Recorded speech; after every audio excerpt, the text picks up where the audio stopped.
Hello friends, வணக்கம் and welcome to Tarun food court. இந்த வீடியோவில் ரொம்ப சாஃப்டான பஞ்சு போல் கோக்னட் தோசை எப்படி செய்கிறதுன்னு பார்க்கலாம். ரொம்ப டேஸ்டியான இந்த பிரேக்ஃபாஸ்ட்டை எப்படி செய்கிறதுன்னு பார்க்கலாம் வாங்க. ஃபஸ்ட்டு ஒரு பவுலில் 2 கப் போல் பச்சரிசி சேர்த்துருக்கேன். வீட்டில் இருக்கிற ஏதாவது ஒரு கப்பால் எல்லா பொருளையும் அளந்து எடுத்துக்கலாம். 2 கப் பச்சரிசி சேர்த்ததுக்கப்புறமா 1 டீஸ்பூன் போல் வெந்தயம் ஆட் பண்ணிக்கிறேன். உளுந்து ஆட் பண்ணுன்ற அவசியம் இல்லை, வெந்தயம் மட்டும் 1 டீஸ்பூன் போல் ஆட் பண்ணிவிட்டு ஒரு 2-3 தடவை நல்லா வாஷ் பண்ணிக்கலாம். ஒரு 2-3 தடவை நல்லா கழுவி எடுத்துகிட்டு வந்ததுக்கப்புறமா கொஞ்சம் போல் தண்ணி சேர்த்துட்டு ஒரு 4-5 மணி நேரம் நல்லா ஊற வச்சு எடுத்துக்கலாம். இப்போ நான் கழுவிட்டு கொஞ்சம் போல் தண்ணி சேர்த்துட்டேன். க்ளோஸ் பண்ணிவிட்டு ஒரு 4-5 மணி நேரம் ஊற வச்சு எடுத்துக்கிறேன். இப்போ ஒரு 5 மணி நேரம் ஆயிடுச்சு. நம்ம ஆட் பண்ண அரிசி வெந்தயம் எல்லாம் சாஃப்டாக ஊறி வந்திருக்கு. இது ஒரு பக்கமாக இருக்கட்டும். அடுத்ததாக நம்ம எந்த கப்பால் பச்சரிசி அளந்து எடுத்துக்கிட்டோமோ அதே கப்பால் அவல் எடுத்துருக்கேன். நம்ம அளந்து வச்சுருக்கிற அவலையும் ஒரு பவுலில் சேர்த்துக்கலாம்.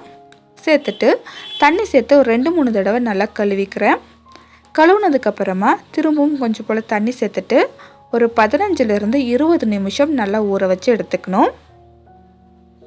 இது நல்லா ஊறட்டும். அடுத்ததாக ஊற வச்சிருந்த அரிசியை ஒரு மிக்ஸி ஜாரில் சேர்த்துட்டு எந்த அளவுக்கு முடியுமோ அந்தளவுக்கு ஃபைன் பேஸ்ட்டாக அரைச்சி எடுத்துக்கலாம். நீங்கள் கிரைண்டர்லேயும் கூட அரைச்சி எடுத்துக்கலாம், அது உங்கள் விருப்பம்தான். கிரைண்டரில் அரைக்கும் போது அரிசி, அவல், தேங்காய் இதெல்லாமே ஒன்றா சேர்த்து அரைச்சிக்கோங்க. அரிசி சேர்த்ததுக்கப்புறமா கொஞ்சம் போல் தண்ணி விட்டு ஃபைன் பேஸ்ட்டாக அரைச்சிட்டு ஒரு பாத்திரத்துக்கு மாற்றி வச்சுக்கிறேன். அடுத்ததாக அதே மிக்ஸி ஜாரில் ஊற வச்சுருந்த அவல் சேர்த்துக்கலாம்.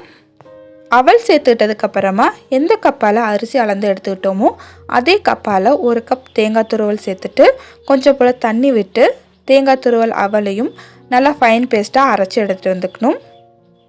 தேங்காய் துருவல் அரைச்சி எடுக்கும்போது ரொம்ப ஃபைன் பேஸ்ட்டாலாம் வராது, கொஞ்சம் கொரப்பாக தான் இருக்கும். இந்த அளவுக்கு அரைச்சிக்கிட்டதுக்கப்புறமா இந்த மாவையும் நம்ம ஆல்ரெடி அரிசி மாவு வச்சுருந்தோம் இல்லைங்களா, அது கூடவே ஆட் பண்ணிக்கலாம். இது எல்லாத்தையும் சேர்த்ததுக்கப்புறமா மிக்ஸி ஜாரில் ஒரு 1/4 கிளாஸ் போல் தண்ணி சேர்த்து நல்லா அலசிட்டு இது கூடவே சேர்த்துக்கிறேன். இது கூடவே 1 டீஸ்பூன் போல் உப்பு சேர்த்துட்டு அவல், அரிசி, தேங்காய் இதெல்லாம் ஒன்றோட ஒன்று நல்லா கலந்து வர்ற வரைக்கும் கலந்து விட்டுடலாம். இந்த அளவுக்கு ஒன்றோட ஒன்று கலந்து நல்ல ஒரு ஸ்மூத்தான தோசை மாவு கன்சிஸ்டன்சி வந்ததுக்கப்புறமா ஒரு மூடி போட்டு க்ளோஸ் பண்ணிக்கிறேன். க்ளோஸ் பண்ணதுக்கப்புறமா ஒரு 8 மணி நேரத்துக்கு நல்லா புளிக்க வச்சு எடுத்துக்கலாம். ஒரு 8 மணி நேரம் கழித்து ஓப்பன் பண்ணி பார்த்தா ரொம்ப சூப்பராக புளிச்சு வந்திருக்கு. இந்த அளவுக்கு பொங்கி வந்திருந்தால் தான் தோசை நல்லா சாஃப்டாக பஞ்சு போல் வரும். ஒரு முறை இது போல் லைட்டாக கலந்து விட்டுக்கணும். ரொம்ப ஃபாஸ்ட்டாக கலந்து விட்டுறாதீங்க, லைட்டாக மெதுவாக கலந்து விட்டுட்டு தோசை சுட்டு எடுத்துக்கலாம். ஒரு தோசைக்கல் ஹீட் பண்ணியிருக்கேன். தோசைக்கல் நல்லா ஹீட் ஆனதுக்கப்புறமா ஒரு கரண்டி போல் மாவு எடுத்துட்டு ரொம்ப அதிகமாக சுற்றக்கூடாது, லைட்டாக கரண்டியால் ஒரே ஒரு சுற்று மட்டும் இது போல் ஒரு சுற்று சுற்றிட்டு நம்ம எண்ணெய் வேணும்னா எண்ணெய் விட்டுக்கலாம். இது தேங்காய் தோசைன்றதுனால ஆயில் தேவைப்படாது. தேவைப்பட்டால் 1 டீஸ்பூன் போல் ஆட் பண்ணிக்கோங்க. இது போல் ஒரு மூடி போட்டு க்ளோஸ் பண்ணிவிட்டு லோ ஃப்ளேமில் வச்சு ஒரு 5 நிமிஷம் வேக வச்சு எடுத்தால் ரொம்ப சாஃப்டான தேங்காய் தோசை ரெடி ஆயிருச்சு. ரொம்ப சாஃப்டாக இருக்கும். இந்த தோசையை நீங்கள் சுட்டுட்டு இருக்கும்போது வீடே கமகமன்னு மணக்குங்க. அந்த அளவுக்கு சூப்பரான ஒரு பிரேக்ஃபாஸ்ட். கண்டிப்பாக ஒரு முறை ட்ரை பண்ணிவிட்டு எப்படி வந்திருந்ததுன்னு கமெண்ட்டில் சொல்லுங்கள். ஓகே ஃப்ரெண்ட்ஸ், இந்த வீடியோ உங்களுக்கு யூஸ்ஃபுல்லாக இருந்திருந்தால் சேனலை லைக் அண்ட் சப்ஸ்கிரைப் பண்ணிக்கோங்க. வேறொரு இன்ட்ரெஸ்டிங்கான ரெசிபியுடன் உங்களை சந்திக்கிறேன். அது வரைக்கும் பாய் ஃப்ரெண்ட்ஸ்.